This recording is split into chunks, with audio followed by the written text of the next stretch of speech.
വളരെ ഗൗരവമായ ഒരു വിഷയമാണ് അമാനത്ത്. നിസ്കാരമല്ല ദീന്, നിസ്കാരമല്ല ഈമാന്. നോമ്പല്ല ദീന്, നോമ്പല്ല ഈമാന്. ഹജ്ജല്ല ദീന്, ഹജ്ജല്ല ഈമാന്. സക്കാത്തല്ല ദീന്, സക്കാത്തല്ല ഈമാൻ. പിന്നെ ഈമാൻ എന്താണ്? ഈമാൻ അമാനത്താണ്. ലാ ഈമാന ലിമൻ ലാ അമാനത്ത ലഹു, അമാനത്തില്ലാത്തവന് ഈമാനില്ല എന്ന് പുണ്യ റസൂൽ.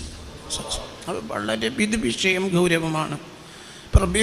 റമളാൻ കഴിഞ്ഞപ്പോൾ ഒരു സന്തോഷത്തിലാണ്. എന്തേ? നമ്മൾ തറാബി നിസ്കരിച്ചു, നോമ്പ് നോറ്റു, പല ആളുകൾക്കും സദഖ കൊടുത്തു, പല ആളുകളെയും നോമ്പുറപ്പിച്ചു, വിരുന്നൂട്ടി, അങ്ങനെ ഒരുപാട് നന്മകൾ നമ്മൾ ചെയ്തു. അപ്പോൾ നമ്മൾ സന്തോഷത്തിലാണ്, നമ്മൾ റാഹത്തായി. വിചാരിക്കണ്ട, അതൊന്നുമല്ല ദീന്. ലാ ഈമാന ലിമൻ ലാ അമാനത്ത ലഹു, അമാനത്തില്ലാത്തവന് ഈമാനില്ല.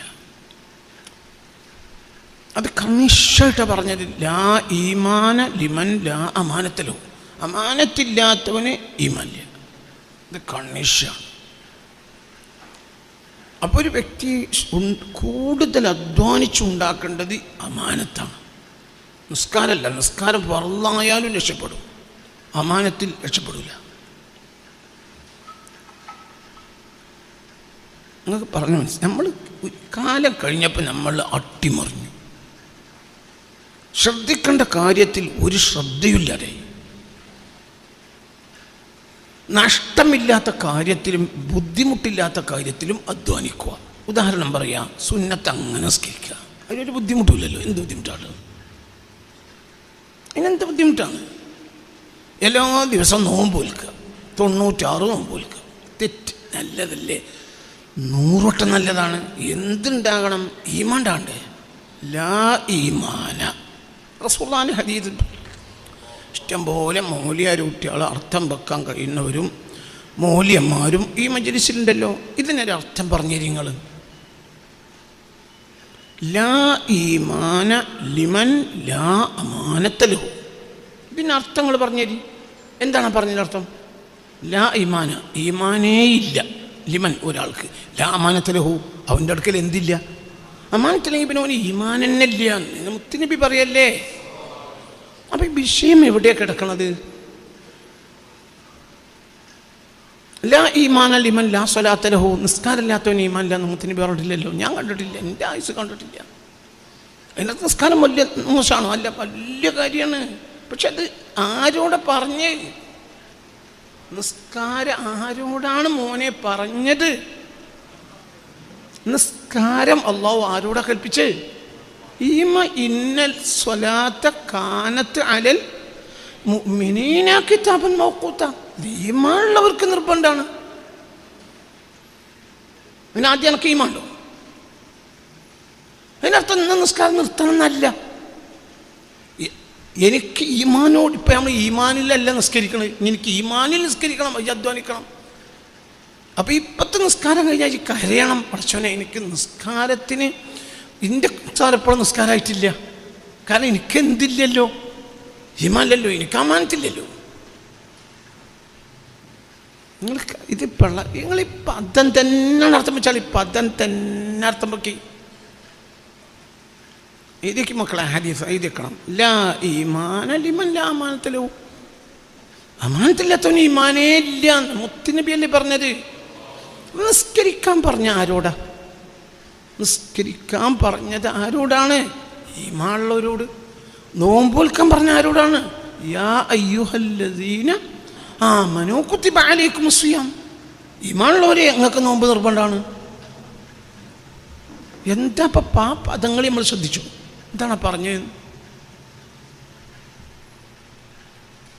ഇതിപ്പോൾ തമാശയുള്ള വർത്താനല്ലല്ലോ.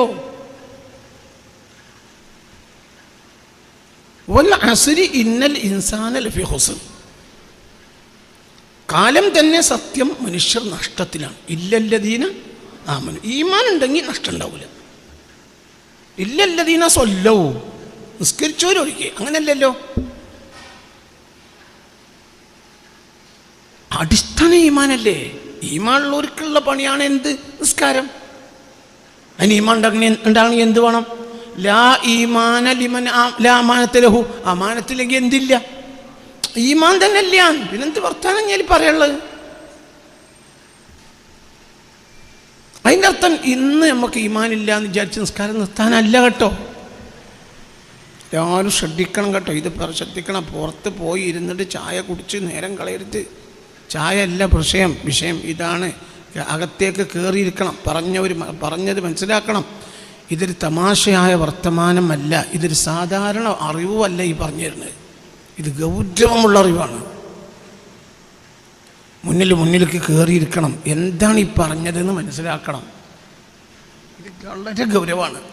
ഹസ്ബി റബ്ബി ജല്ലല്ലാഹ്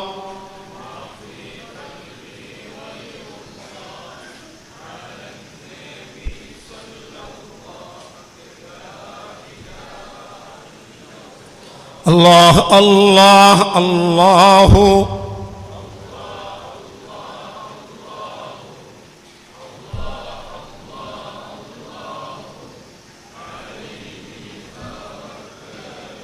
അല്ലാഹ് അല്ലാഹ് അല്ലാഹു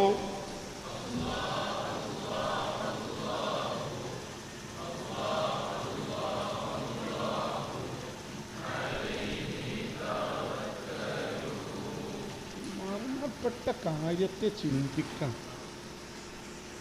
മർമ്മപ്പെട്ട കാര്യം ചിന്തിക്കണം. എന്താണ് മർമ്മം എന്ന് മനസ്സിലാക്കണം. എവിടെയാണ് മർമ്മം? എവിടെയാണ് കിടക്കുന്നത് കാര്യം എന്ന് മനസ്സിലാക്കണം. ഇതെല്ലാം ഇതിൽ ഒരു വ്യത്യാസമില്ലാത്ത ഏതോ ഇമാമോ മമൂമോ പറഞ്ഞല്ല. ഒരു ഇമാമ് പറഞ്ഞാൽ മറ്റൊരു ഇമാമ് ചിലപ്പോൾ എതിര് പറഞ്ഞിട്ടുണ്ടാവും. ഇത് പുണ്യ റസൂൽ പറഞ്ഞതാ. സ്വരീഹാണ്, വ്യക്തമാണ്. പുണ്യ റസൂൽ പറഞ്ഞ വ്യക്തമായ വാക്കാണ്. അപ്പോൾ ഷാഫി ഇമാമ് പറഞ്ഞ കുനൂത്ത് ഓതിക്കോളി എന്നാകും. ഹനഫി ഇമാമോ വേണ്ടെന്ന് പറഞ്ഞു. വേണ്ടെന്നല്ല, എനിക്ക് കിട്ടിയില്ലായിരുന്നു. അപ്പോൾ അതൊന്നും വിഷയമല്ല. ഇപ്പോൾ ഒരാൾ കുനൂത്ത് എൻ്റെ ഇല്ലാത്ത മദ്ഹബിനെ അംഗീകരിക്കുന്ന ഇമാമിങ്ങൾ അംഗീകരിക്കുന്ന കൂട്ടത്തിൽ കൂടിയ ഒരാൾ കുനൂത്ത് ഓതാത്ത കൂട്ടത്തിലാണ് കൂടിയത്. ഒരു കുഴപ്പമില്ല കുട്ടി. കുനൂത്ത് ഇജായി ഒഴിവാക്കണമെന്നേ പാടില്ല എന്നേ ഉള്ളൂ. അത് അബൂ ഹനീഫ റളിയല്ലാഹു അൻഹുവിലേക്ക് ചാരി നിൽക്കുന്നുണ്ട്. കുനൂത്ത് ഓതാതെ സുബഹി നിസ്കരിച്ച ഒരു പ്രശ്നമില്ല. എന്തുകൊണ്ട്? അതിൻ്റെ മുന്നിലൊരു ഇമാമുണ്ട്. ഇനി കുനൂത്ത് ഓതി നിസ്കരിച്ചാലും പ്രശ്നമില്ല, അതിൻ്റെ മുന്നിലൊരു ഇമാമുണ്ട്. അപ്പം ഇതിലൊന്നും പ്രശ്നമില്ല. പ്രശ്നം ഇതിന് ഇമാമും മൗമും ഇല്ലാത്തൊരു വിഷയത്ത് പുണ്യ റസൂൽ സ്വരീഹാൻ പറഞ്ഞു, വ്യക്തം. എന്താ പറഞ്ഞത്?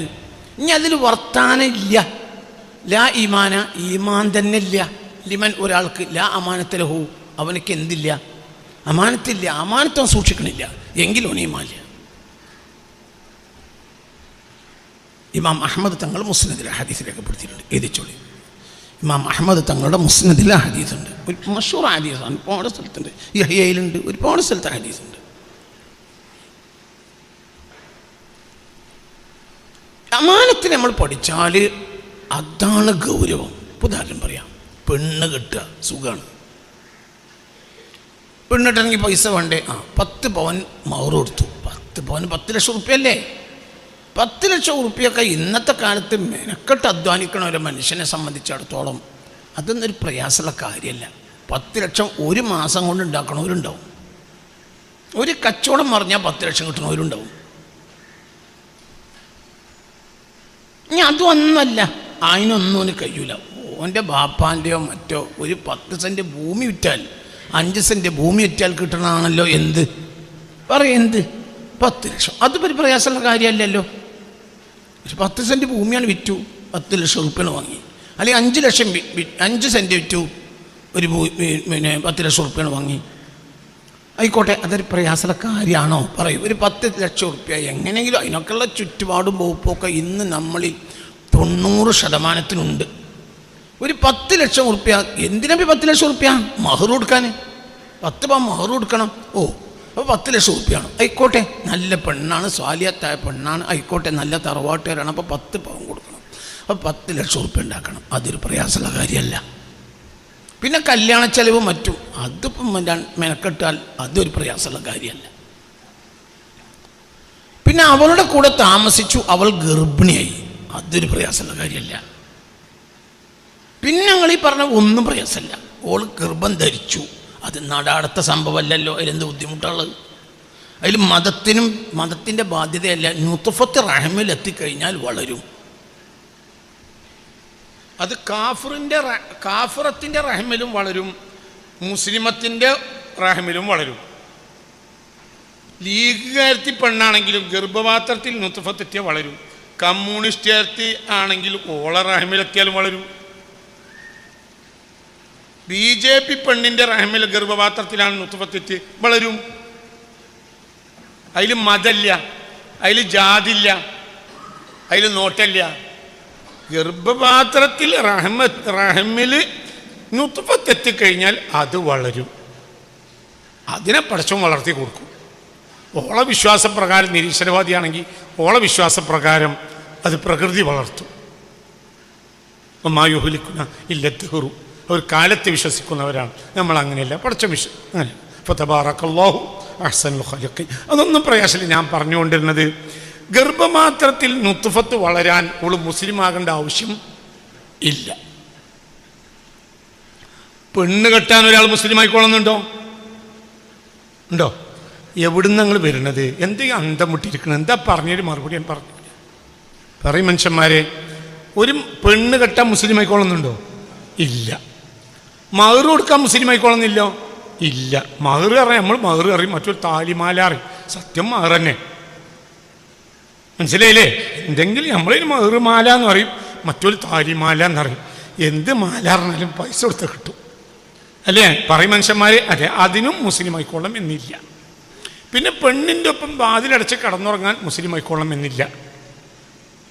നുത്ഫത്ത് ഗർഭപാത്രത്തിലെത്താനും മുസ്ലിം ആയിക്കോളണം എന്നില്ല. പള്ള വലുതാകാൻ മുസ്ലിം ആയിക്കോളണം എന്നില്ല. നൊമ്പലം പിടിക്കാറിയും നമ്മളെ നിലമ്പൂർ ഭാഗത്തൊക്കെ. അതായത് പ്രസവ വേദന ഇളകാൻ മുസ്ലിം ആയിക്കോളുന്നുണ്ടോ? ഇല്ല. പ്രസവിക്കാൻ മുസ്ലിം ആയിക്കോളുന്നുണ്ടോ? ഇല്ല. പ്രസവിച്ചു, പിന്നെ അവിടെ ആശുപത്രി കൊടുക്കേണ്ടതൊക്കെ വേഗം പാഞ്ഞു ലഡു വാങ്ങാൻ. എന്താ ലഡു കിലോ 150, ആയിക്കോട്ടെ. 10 കിലോ ലഡുകൾ വാങ്ങി. 10 കിലോ ലഡുവിന് എത്ര ഉറുപ്പ് കൊടുക്കണം? 1500 ഉറുപ്പ് കൊടുക്കണം. 100 കിലോ ലഡു വാങ്ങി, എത്ര ഉറുപ്പ് കൊടുക്കണം? 15000 ഉറുപ്പ് അയച്ചാൽ. ഈ ജാതി മുതലാളിയായ എനിക്ക് തേങ്ങ 100 കിലോ ലഡു വാങ്ങാൻ നാട്ടുകാർ ഒക്കെ കൊടുക്കും. ബുദ്ധിമുട്ടുള്ള കാര്യമാണോ? അല്ല. അത് കഴിഞ്ഞ് നേരെ കൊണ്ടുവന്ന് ഓളെ നമ്മൾ എന്ത് ചെയ്തെന്നറിയോ? ഇപ്പോൾ പ്രസവത്തിന് വേണ്ടി പ്രസവിച്ചാൽ ഉടനെ താമസിപ്പിക്കുന്ന കെയർ ഹോമുകളുണ്ട്. അതിൽ 50,000 രൂപ. ഒരു പ്രശ്നമില്ല. അതൊന്നും ബുദ്ധിമുട്ടല്ല, ഒന്നും ബുദ്ധിമുട്ട. അതിൽ മുസ്ലിമും അല്ല, മുസ്ലിമത്വം അല്ല, കാഫറത്വം അല്ല, നിരീശ്വരവാദിയത്വം അല്ല, കമ്മ്യൂണിസ്റ്റത്ത്, ഇതൊന്നും അതിൽ വിഷയം ഇല്ല. പക്ഷേ ഇത് വിചാരിച്ചാൽ എനിക്കൊരു കുട്ടിനെ കിട്ടി ഒട്ട ഇത് ഭാഗ്യമില്ലാത്തവനാണ്, അങ്ങനെ വിചാരിക്കണ്ട. ഇത് ഭാഗ്യക്കടോ എന്നുള്ളത് ഇത് അമാനത്താണെന്ന് മനസ്സിലാക്കിയിട്ട് അതിനനുസരിച്ച് പെരുമാറുമ്പോഴേ അത് ഭാഗ്യക്കടോ ആവുള്ളൂ. എൻ്റെ ഒരു വിദ്യാർത്ഥി ഉണ്ട്. എൻ്റെ വിദ്യാർത്ഥിയാണ്, ചിലപ്പോൾ എൻ്റെ ഡ്രൈവറാവും. എൻ്റെ വിദ്യാർത്ഥിയാണ്. ഓൻ പെണ്ണ് കെട്ടിയിട്ടുണ്ട്, ഓനും ഈ മജ്‌ലിസിലുണ്ട്. പക്ഷെ ഒരു കുട്ടികളില്ല. അപ്പം ഞാൻ ഇടക്കിടക്ക് ഇങ്ങനെ ഞങ്ങൾ രണ്ടാളും യാത്ര ചെയ്യുമ്പോൾ സമയത്ത് ഓൻ്റെ തോള് തട്ടി പറയും, എടാ ഇജ്ജ് ഭാഗ്യക്കാരനാണ്.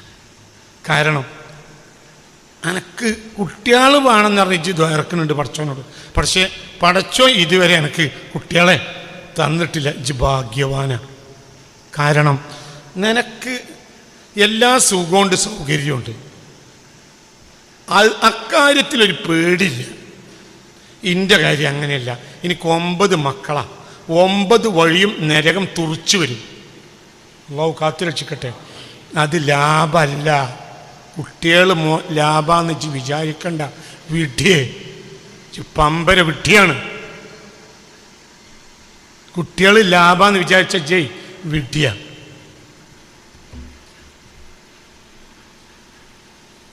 ഈ സദസ്സിലുണ്ടോ അവന് കുട്ടിയില്ല? പെണ്ണുങ്ങളുണ്ട്, കുട്ടിയില്ല.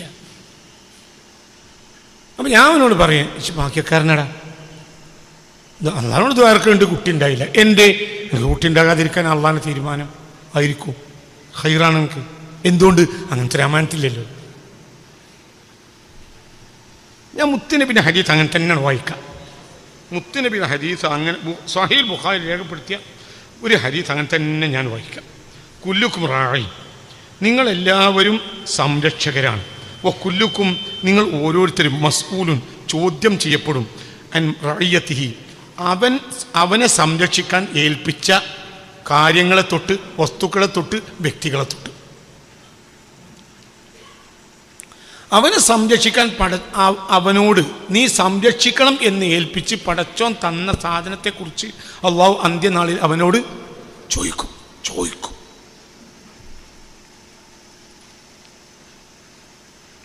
ഫൽ ഇമാമു റായിൻ, നേതാവ് സംരക്ഷകനാണ്.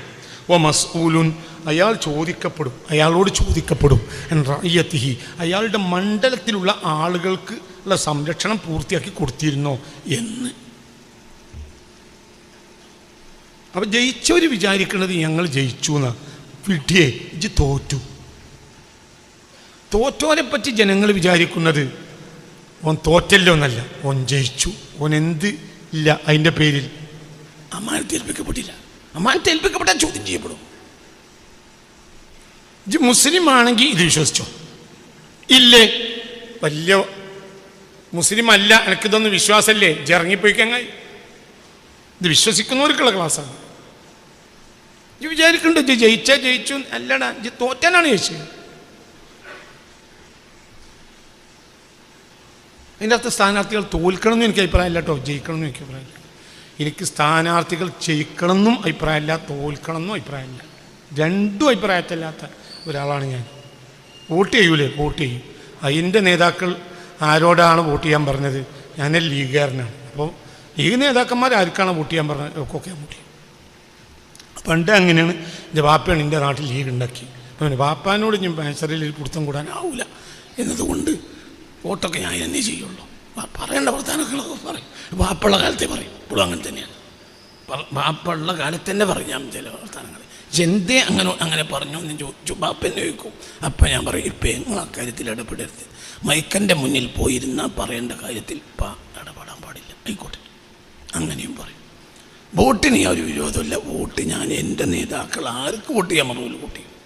അതേ സമയത്ത് എനിക്ക് താല്പര്യം ഈ അമാനത്ത് സൂക്ഷിക്കാൻ കഴിയുന്നവർ ജയിക്കലാണ്. കാരണം അതിൻ്റെ പേരിൽ അള്ളാൻ്റെ കോടതിയിൽ അവർ കുടുങ്ങണ്ടല്ലോ. അതാണ് വിഷയം. എല്ലാ ലീഗുകാരും ജയിക്കണമെന്ന് എനിക്ക് അഭിപ്രായമില്ല. എല്ലാ കോൺഗ്രസ്സുകാർ ജയിക്കണമെന്നും എനിക്ക് അഭിപ്രായമില്ല. എല്ലാ കമ്മ്യൂണിസ്റ്റുകാർ തോൽക്കണമെന്നും എനിക്ക് അഭിപ്രായമില്ല. BJPക്കാർ തോൽക്കണമെന്ന് എനിക്ക് അഭിപ്രായമില്ല. എനിക്കതൊന്നും പണ്ടൊക്കെ ഉണ്ടായിരുന്നു, ഇപ്പം അങ്ങനെ അഭിപ്രായമില്ല. ഒൽ ഇമാം റായിയ, സംരക്ഷകനാണ്. ഒ മസ്ഊലുൻ, അവൻ ചോദ്യം ചെയ്യപ്പെടും. ഡോക്ടറെ ഇവിടെ ഇരിക്കാം, കൂടി ഒൽ ഇമാം റായി. നിങ്ങൾ വളരെ ഇത് ചിന്തിക്കണം. ഇത് തമാശയുള്ള വർത്താനല്ലേ ഈ പറഞ്ഞത്. ഒൽ ഇമാം റായി, ഇമാമ് ഒരു സംരക്ഷകനാണ്. ഇമാം എന്നാൽ നേതാവ്. വമസ്ഊലുൻ, അവൻ ചോദ്യം ചെയ്യപ്പെടും. അൻ റഅയ്യത്തി, അവൻ്റെ കീഴിലുള്ള ആളുകൾ. ഇപ്പോൾ ഒരു മണ്ഡലത്തിൽ 10 ലക്ഷം വോട്ടർമാരുണ്ടെങ്കിൽ ആ 10 ലക്ഷം വോട്ടർമാർ അല്ലെങ്കിൽ 10 ലക്ഷം ജനങ്ങൾ വോട്ടർമാർ എന്ന കണക്കായില്ല. ഒരു MLA വരുന്നത് വോട്ടർക്ക് വേണ്ടി മാത്രമല്ല. ഒരു MLA ആവുന്നത് ആർക്ക് വേണ്ടിയാണ്? മൊത്തം ജനങ്ങൾക്ക് വേണ്ടിയാണ് ഒരു MLA ആവുന്നത്. അതിൽ കുട്ടിയുണ്ട്, പള്ളിയിലുള്ള കുട്ടിയൊക്കെ ഇയാളെ റഅയ്യത്തിൽപ്പെടും. പള്ളിയിലുള്ള കുട്ടിയും ഇയാളെ റഅയ്യത്താണ്. വോട്ടിന് ഒരു വയസ്സുണ്ട്, ആ വയസ്സ് മുതലേ വോട്ടാവുള്ളൂ അല്ലേ? 18 വയസ്സ് അല്ലേ? അങ്ങനെയല്ലേ എൻ്റെ കണക്ക്? അതേ സമയത്ത് വോട്ടർക്ക് മാത്രമല്ല ഇയാൾ പള്ളിയിലുള്ള നുത്ഫത്തിന് വരെ ഇയാൾ മസ്ഊലാണ്. അപ്പോൾ അതിനെക്കുറിച്ച് അയാൾക്ക് ചോദ്യം ചെയ്യപ്പെടും. എങ്കിൽ അത് വളരെ പ്രയാസം. ഞങ്ങളോട് കാര്യം പറഞ്ഞു, ഒറ്റ വാക്കുകൊണ്ട് ഞാൻ അവിടുന്ന് പോകും കേട്ടോ. ഞാൻ MLA പറയാൻ വേണ്ടി വന്നതല്ല, ഞാൻ അമാനത്താണ് പറയുന്നത്. ഞാൻ കഴിഞ്ഞ ആഴ്ച നിങ്ങളോട് പറഞ്ഞില്ലേ, അമാനത്തിന് പറഞ്ഞല്ലോ, മനസ്സിലായല്ലോ എന്ത് പറയാനാണ് ഞാൻ വന്നതാണ്. അതായത് അവൻ്റെ കീഴിലുള്ള ആളുകൾ, അവർ എത്ര ആളാണെങ്കിലും എത്ര എണ്ണാണെങ്കിലും അതിനെക്കുറിച്ച് മസ്ഊല, ചോദ്യം ചെയ്യപ്പെടും. ചോദ്യം ചെയ്യപ്പെടാതെ ഒരാളെ രക്ഷപ്പെടുത്തുമെന്ന് ഒരാൾ വിചാരിക്കണ്ട. അപ്പോൾ ഇവിടെ എന്താ പ്രശ്നം നിങ്ങൾ മനസ്സിലാ ഈമാന. ഒരാൾക്ക് ഈമാനില്ല, ലാ അമാനത്തലഹു, അവൻ എന്തില്ല? അമാനത്തില്ലെങ്കിൽ ഈമാനില്ല. അപ്പോൾ ഉദാഹരണം അതുകൊണ്ടാണ് ഞാൻ ഈ പ്രസംഗം നടത്തുന്നത്. അപ്പോൾ പ്രസംഗം അതൊരു അമാനത്താണ്. അത് നിങ്ങൾക്ക് സുഖിപ്പിച്ച് പ്രസംഗിക്കാൻ കഴിയും, പക്ഷെ അത് അമാനത്താണ്. കേരളത്തിലെ ഏറ്റവും വിമർശിക്കപ്പെടുന്ന പ്രഭാഷകനാണ് ഞാൻ. അതെന്തുകൊണ്ട്? അത് അമാനത്താണ്. കുട്ടികളെ, അള്ളാഹുവാണ് സത്യം. ഞാൻ നിങ്ങളെ മുന്നിൽ വെച്ച് പറയാം, ഞാൻ എൻ്റെ താല്പര്യത്തിന് വേണ്ടി ഒരു പ്രസംഗം നടത്തിയിട്ടില്ല. അത് എല്ലാവർക്കും എതിരായി പ്രസംഗിച്ചിട്ടുണ്ട്. അതൊരു അമാനത്താണ്.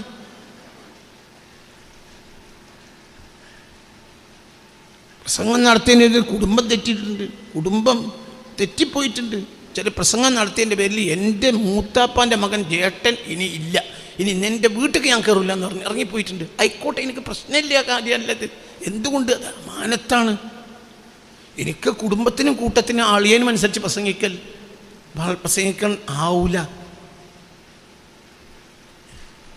നിങ്ങൾ വളരെ ചിന്തിക്കണം. എൻ്റെ ചില ബന്ധുക്കൾ ജമാഅത്തെ ഇസ്ലാമിക്കാരാണ്. ഞാൻ എൻ്റെ ജീവിതത്തിലെ ഏറ്റവും വിമർശിച്ചൊരു സംഘടന ജമാഅത്തെ ഇസ്ലാമിയാണ്. എന്തുകൊണ്ട്?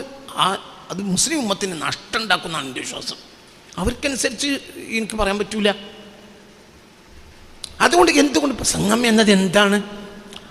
അമാനത്താണ്. സയ്യിദുനാ ആദം മുതലുള്ള എല്ലാ നബിമാരും മനുഷ്യരെ നന്നാക്കാൻ വേണ്ടി ഉപയോഗിച്ച ഒരു മാനദണ്ഡമാണ് എന്ത്? പ്രസംഗം. അതൊരു അമാനത്താണ്. ഇപ്പം നാളെ നിങ്ങളെല്ലാവരും ഇവിടെ എണീറ്റ് പോയാൽ എന്ത് പ്രശ്നമുള്ളത്? എനിക്ക് മുന്നിൽ ആളെ കിട്ടിക്കൊള്ളണമെന്നില്ല. ഈ ഒരു ബോധം നാളെ നിലനിൽക്കണം എന്നാണ് എൻ്റെ ആഗ്രഹം.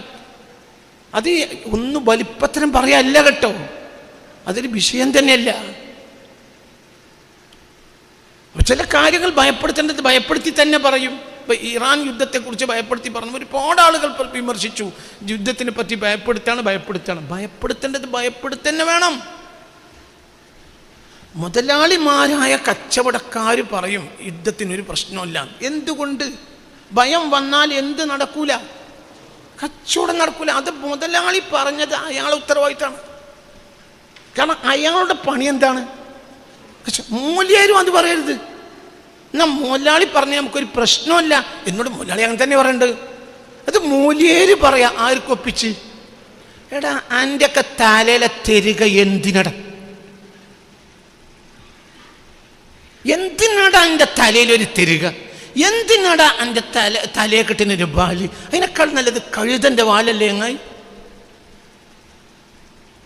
അനക്ക് മുതലുണ്ടാകണം. ഇജ് ദുബായി പോയാൽ പള്ള നിറച്ച് കെട്ടി കൊണ്ടുവരണം. എൻ്റെ പെണ്ണുങ്ങൾക്ക് കിടുത കൊടുക്കാൻ കൊണ്ടുവരണം. അതല്ലടെ എങ്ങ എൻ്റെ ലക്ഷ്യം. ഒന്നും വിചാരിക്കരുത്. എല്ലാം അമാനത്താ. അപ്പം ഞാൻ പറഞ്ഞങ്ങോട്ട് തിരിച്ചു വരും. അപ്പം എല്ലാം അമാനത്താ. MLA വിട്ടാളിയും അവരെ കുറ്റം പറയാനുള്ള ക്ലാസ് അല്ലേ ഇത്. ഞാൻ പറഞ്ഞല്ലോ, എൻ്റെ ഭാര്യക്ക് വയറ്റിലുണ്ടായാൽ മുസ്ലിം ആകണം കാഫിറാകണം എന്നൊന്നുമില്ല. വയറ്റിൽ ആർക്കും ഉണ്ടാവും. അല്ലാഹു വല്ലാഹു യഹബു ലിമൻ യശാഉ ഇനാസൻ വയഹബു ലിമൻ യശാഉ ദുകൂർ. ആൺകുട്ടികളെയും പെൺകുട്ടികളെയൊക്കെ ആര് കൊടുക്കും? അല്ലാഹു കൊടുക്കും. അപ്പം അല്ലാഹു കൊടുക്കുന്നതാണ്. വയറ്റിൽ നുത്ഫത്തെത്തിയപ്പോൾ അതിനെ വളർത്തി കൊടുത്തു. അങ്ങനെ അത് വളർന്നു. അതിന് മുസ്ലിം ആയിക്കോണം എന്നില്ല, അതിൽ ഒന്നുമില്ല. അത് കഴിഞ്ഞു. അതിൽ കുട്ടിയായി ഭാര്യയുടെ അവയവത്തിലൂടെ പുറത്തു വന്നു. ഇപ്പോൾ പ്രശ്നമായി. ഇപ്പം ഈ കുടുങ്ങി. എന്താ കുടുങ്ങിയത്? ഇതെന്താണ്? അമാനത്താണ്. ഇത് പ്രശ്നമാണ്. ഈ മുതൽ പ്രശ്നമാണ്. വൽ ഇമാമു റാഈൻ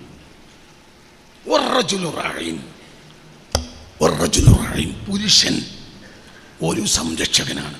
മസ്ഊലുൻ ഫി അഹ്ലിഹി, അവൻ്റെ കുടുംബത്തിൻ്റെ ഓരോ കാര്യം അവനോട് ചോദ്യം ചെയ്യപ്പെടും. വൽ മർഅതു റാഇയ, പെണ്ണൊരു സംരക്ഷകയാണ്.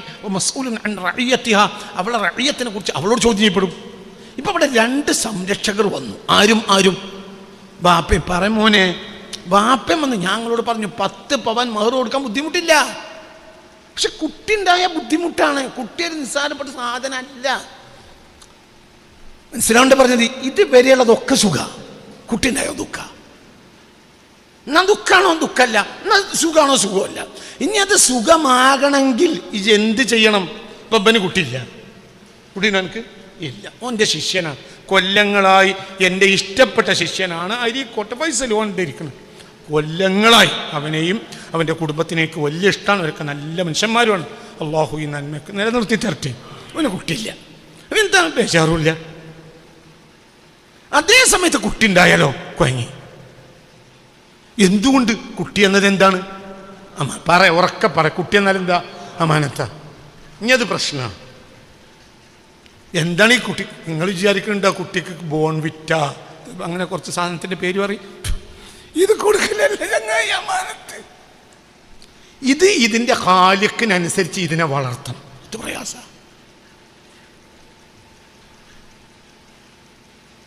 അത് പ്രയാസം. പണ്ടത്തെ കാലത്ത് പ്രയാസം കുറവാണ്, ഇന്ന് പ്രയാസം കൂടുതലാണ്. ഇന്ന് കണ്ണിനടപ്പിട്ടാൽ പോരാ, ചെവിക്കടപ്പെടണം.